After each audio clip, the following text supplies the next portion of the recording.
Hi guys, कैसे हो आप सभी लोग। आज मैं एक्सप्लेन करने वाला हूँ season 3 of jujutsu Kaisen. And आज जब बारी है एपिसोड 2 की, मैंने एपिसोड 1 एक्सप्लेन कर दिया है, तो मेरे चैनल पे जाके वो एपिसोड जरूर देख लेना।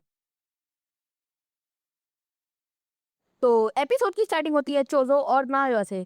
ये दोनों एक दूसरे से लड़ रहे होते हैं। लड़ते लड़ते नाओया चोजो को वन साइडेड डोमिनेट कर रहा होता है। चोजो उससे ज्यादा पावरफुल है, बट नाओया इतना फास्ट है कि वो चोजो को कोई भी वीक स्पॉट अटैक करने के लिए दे ही नहीं रहा है। चोजो ये सब डिस्कस करता है और फिर नाया उसको एक बहुत तेज ब्लो मारता है, बट चोजो पीछे जाके उसको परसिस्ट कर लेता है और तब भी बच जाता है। तब नाया चोजो को एक्नॉलेज भी करता है। फिर चोजो एक एबिलिटी यूज करता है अपने ब्लड मैनिपुलेशन टेक्निक की, बट नाया उसको भी काउंटर कर देता है। नाया बहुत ही ज्यादा इम्प्रेस होता है चोजो की टेक्निक से, क्योंकि वो उसकी स्पीड लेवल मैच कर पाया। और फिर हमें दिखाया जाता है चोजो की असली टेक्निक।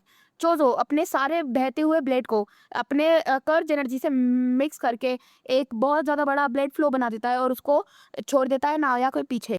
पर नाया उस पूरे ब्लेड फ्लो के साथ फ्लेड नहीं होता और वो भागते भागते राउंड सर्कल में घूम के वहीं पे आ जाता है जहाँ पे वो था।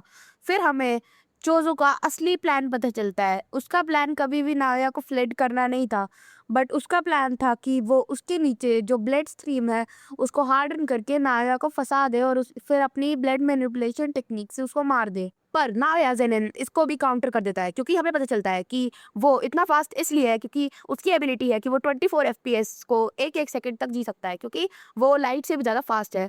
इसलिए वो सोचता है कि जब वो ब्लड मैनिपुलेशन टेक्निक से उसको मारने की कोशिश करेगा वो सब कुछ डॉज कर लेगा।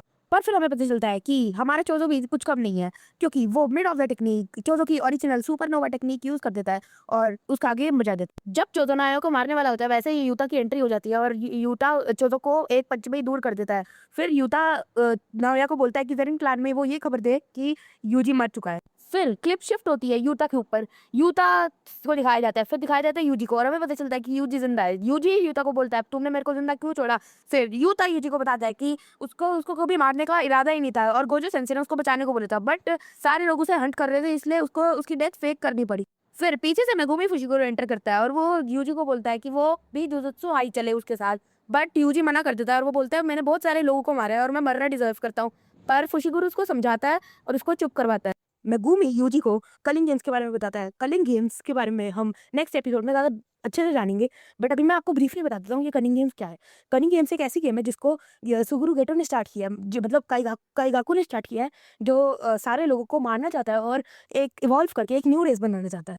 फिर मेगुमी यूजी से बोलता है कि हमें इस गेम को रोकने के लिए सबसे पहले स्टेप करना पड़ेगा कि हमें गोजो सातोरू को उस क्यूब से बाहर निकालना पड़ेगा, क्योंकि प्रिज्म जेल में फंसे हुए वो कुछ भी बाहर की चीज़ें नहीं कर सकता और Gojo Satoru is the strongest, so वही अकेला है जो इस कलिंग गेम्स को रोक सकता है। गोजो सातोरू को बाहर निकालने का बस एक ही चारा है, जो है हमारा तेंगन। तेंगन से हमें वो क्यूब की बैक साइड लेनी पड़ेगी, जिससे हम वहां से हम गोजो सातोरू को बाहर निकाल सकते हैं। पर इतना तो यूजी पूछता है कि वो पता कैसे लगाएंगे कि जो हमारा टेंगन है वो कौन से डोर में है, क्योंकि वहाँ पे तो मल्टीपल डोर्स हैं। पर हमारा चोजो निकलता है और वो बोलता है कि जहाँ पे टेंगन रहता है वहाँ पे उनके ब्रदर्स भी रखे हुए हैं और वो अपने ब्रदर्स को डिटेक्ट कर सकता है। तो डिटेक्ट करके वो सीधा टेंगन की लोकेशन को पता लगा सकता है और टेंगन के पास पहुंचा सकता है। फिर अगले दिन वो माकी और यूकी से मिलने जाते हैं और माकी और यूकी के साथ टेंगन सामा के पास उनसे वो क्यूब मांगने चल पड़ते हैं।